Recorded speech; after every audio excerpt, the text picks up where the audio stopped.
Lavinia and her husband John Fisher lived in Charleston, South Carolina. Together they owned and operated an inn called the 6 Mile Wayfare House. Back in the early 1800s, inns were placed outside of towns and were like rest stops for folks that had been traveling. They were a place to water and feed your horse, have a bite to eat, and perhaps a bed to sleep in for the night before completing your journey. There may have been some gambling and other extracurricular activities that took place. And the inns' names were usually less than creative since they served as mile markers into a town or city. They were called things like the 6 Mile House, the 5 Mile House, the 4 Mile House, etc. Now, rumors and concerns began to generate around the Charleston community, and reports were made to the local sheriff that people had started to disappear after visiting the 6 Mile House. There wasn't much evidence to back up these reports, and because John and Lavinia were attractive and well-liked, nothing ever came of the concerns. But eventually, some of Charleston's vigilantes decided to take the investigation into their own hands. America was young in 1819. We were dealing with pirates and privateers on our seas and in our port cities, and for many who made their living on land, it was in trades. And everything was fair game for trade: people, livestock, harvests, whatever else. These were America's first entrepreneurs, the early hustlers. Driving your wagon into town with the hopes of selling your goods wasn't always a simple or safe process. Full wagons were often hijacked by highwaymen as they approached the town and robbed of the goods they were trading. Or they may be ambushed on their way out of town and robbed of the money they had just made. Charleston was a major port city, which brought in plenty of traders and also kept the highwaymen very busy. The stories began when unsuspecting men were lured into a few of the inns to join in poker games, only to then be cheated of their money by crooked gambling practices and scams. In addition to the complaints made by the men who had just lost their earnings in what they thought was a gentleman's game, a man named Stephen Lacoste reported that his cow had been stolen out of the pasture. It seemed that now the highwaymen had moved on from hijacking and gambling on to outright thievery of the locals, and that was not going to fly. So the citizens of Charleston decided they'd had enough. They were not going to let these bandits cause more problems for their city's already struggling economy. They set out February 16, 1819, a well-armed, organized mob operating under Lynch's law, taking matters into their own hands. Their destination was the 5 Mile House, which was a different place than Lavinia and John's place. The lynch mob arrived at 5 Mile House and ordered the small group inside to get out. The group protested and the lynch mob set the building on fire. It didn't take long for 5 Mile House to burn to the ground, which set the mob's adrenaline racing. Next, they were on to 6 Mile Wayfare House to complete the mission of homegrown justice. Now this is where John and Lavinia lived. The mob barreled into the 6 Mile House and gave the same orders. You have 15 minutes to vacate or we're going to set the house on fire. The occupants of 6 Mile House complied, probably because they had smelled the smoke and heard the hubbub that came up from the 5 Mile House moments earlier. Once all had left the premises, the mob placed David Ross inside the house to watch over the property. The lynch mob returned to Charleston, feeling proud that they had successfully served their own brand of justice. Even the local newspaper, the Charleston Courier, reported their success Saturday, February 20th, 1819. But poor David Ross must not have realized that being the 6 Mile House watchman was quickly going to turn into a precarious and dangerous position. As Mr. Ross stood watching, the occupants who had been driven out of the 6 Mile House returned, and they were angry. They violently attacked him, but somehow he managed to escape into the woods and get back to Charleston. When he arrived, he gave a sworn affidavit to the authorities on the events that happened at 6 Mile House. This is the story that Mr. Ross told. William Hayward came back to the 6 Mile House, accompanied by another person whose name is unknown to him. He said that William cursed him, collared him violently, and pushed him outdoors. Mr. Ross claimed he stepped up to William and his partner, demanding to return inside to fetch the things that belonged to him. He then said that John and his wife Lavinia came up with two other men whose names were not known to him, and Lavinia Fisher laid violent hands upon him, choked him, and boxed his head. And while he was trying to get away from them, William and Fisher, I don't know if he means John or Lavinia, beat him unmercifully with loaded whips, aided and assisted by two other men and a woman. But he got away onto the main road and made his way to town. Apparently, Mr. Ross was incredibly agile to escape such an overpowering and violent crew. When he made it back to Charleston, he recalled hearing Lavinia scream, "You damned infernal rascal, if I ever catch you, I will give you 100 lashes, infernal rascal." 2 hours later, another man, John Peoples, who was watering his horses at the 6 Mile house, also claims to have been attacked and robbed. He, too, gave a sworn affidavit alleging that Lavinia and John Fisher were part of a gang that so cruelly beat him and threatened his life. So now the law stepped in. Sheriff Nathaniel Green Cleary gathered a party of men and set out for the 6 Mile Wayfare House. They surrounded the property, locked and loaded, and were prepared for a fight. But without any drama, the gang of criminals surrendered.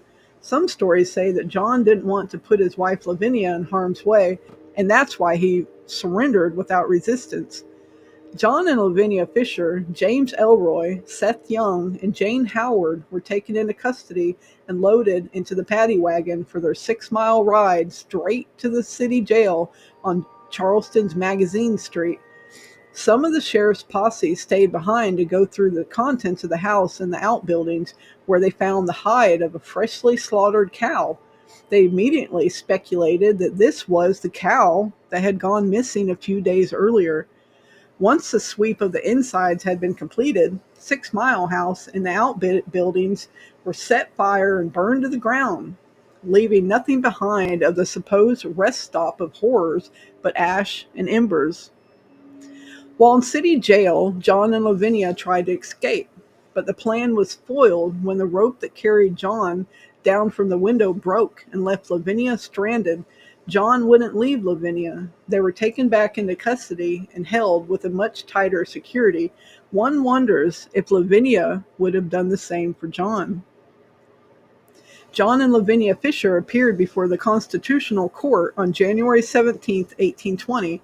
It was reported in the Charleston Courier that they were convicted of highway robbery and condemned to be hanged on Friday, February 4th, 1820. It appears that the original charges of assault with intent to murder were off the table. Now John and Lavinia were going to hang for the robbery upon John Peoples, the second victim. But it's a bit confusing on why John and Lavinia Fisher were convicted of a crime against Mr. Ross, but sentenced to death for a crime against Mr. Peoples, which they were never convicted of. But it seems the system wasn't always in favor of due process in the early 19th century. The governor received a wealth of pleas from John and Lavinia Fisher, local clergy, and respectable citizens asking for a time of respite from February 4th execution day for John and Lavinia to prepare to meet their God.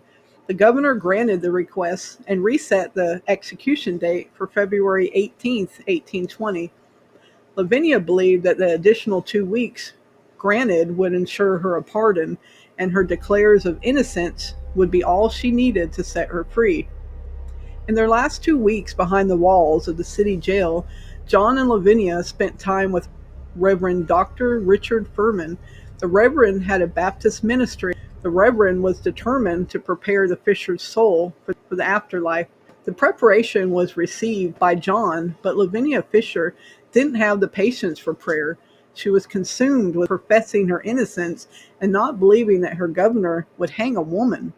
When February 18th arrived, a coach awaited the Fishers and their executioner to deliver them to the gallows.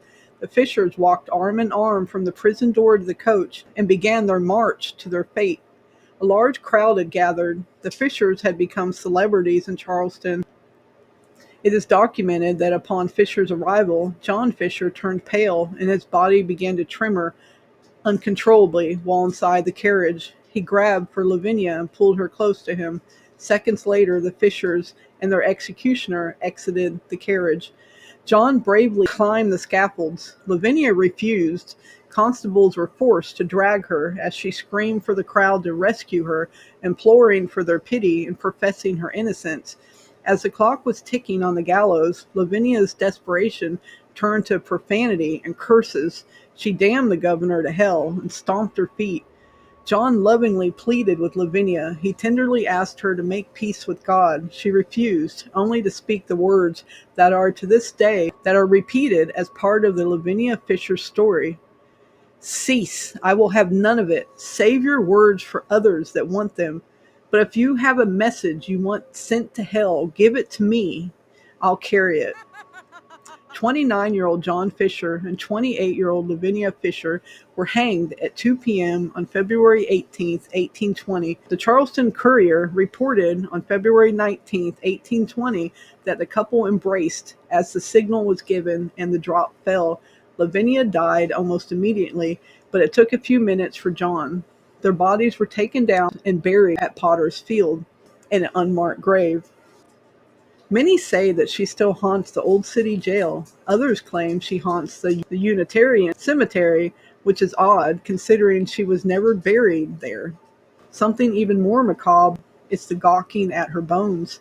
The Yorkville Inquirer posted proudly on August 8, 1922, "Skeleton on display." The article goes on to explain Lavinia Fisher's skeleton was exhibited at the Charleston Museum some time ago and was removed because it was out of order. The most popular versions of the story talk about her nefarious ways of luring travelers into the 6 Mile Wayfare House for a lovely dinner and conversation, only to then send them off to bed with a cup of oleander poison tea. As the male travelers fell into a deep sleep, she would steal their money and belongings as her husband would stab them to death.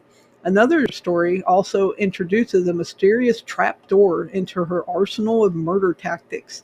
As a lone traveler lies asleep, from her specially blended tea, Lavinia would pull a lever that opened a trapdoor in the floor. The bed would collapse and drop the poor sleepy victim into a pit in the basement of the house. Many like to add to the embellishment, saying that there were spikes at the bottom of the pit which impaled the victims as they landed. There isn't any proof of either of these stories, and Bruce Orr has done extensive research for his book, 6 Miles to Charleston, the true story of John and Lavinia Fisher. And if any of these stories had merit to truth, he would have found them, he says. He does, however, reveal Charleston's dark history and paints an image of the holy city that doesn't seem so holy. These sordid tales of Lavinia Fisher aren't always accurately delivered, and after a lot of historical digging, it could be that John and Lavinia Fisher weren't as bad as modern storytellers portray them. Greedy and unscrupulous? Maybe. Murders? Not proven. But Lavinia and John are commonly portrayed as the 19th century Bonnie and Clyde. To what actually occurred in the case of John and Lavinia Fisher has become exaggerated. Several newspaper articles from 1819 to 1820 do cover the events surrounding the Fishers' arrest and execution. After all, no houses in South Carolina, low country, have basements. A newspaper article from the time confirms that the 6 Mile Wayfare House was burned to the ground and none of Fisher's belongings would have survived. In fact, the entirety of the execution story is fabricated. The version printed in the local newspaper the morning following Fisher's deaths simply states, "A little past 2 o'clock, the husband and wife embraced each other upon the platform. When the fatal signal was given, the drop fell and they were launched into eternity. She died without any struggles or groans." There likely weren't even any murders. 2 bodies were found in the woods surrounding the 6 Mile Wayfare House shortly after the Fishers were arrested, but there's nothing tying them to the couple. So how do we go from Lavinia, the historic highway woman, to the murderous legend? Although Lavinia Fisher was not the first female sentenced to hang, it was novel to see a woman die for capital crime of highway robbery, especially with her husband. So what's the real story here then? It's hard to know for sure, but some believe the Fishers were actually innocent victims. may have been targeted because the government wanted their land to build a naval base. After all, the old Charleston Naval Hospital now sits on the land where the 6 Mile Wayfare House once stood. Thank you for watching till the end, and if there's a story you would like me to do, just leave me a comment.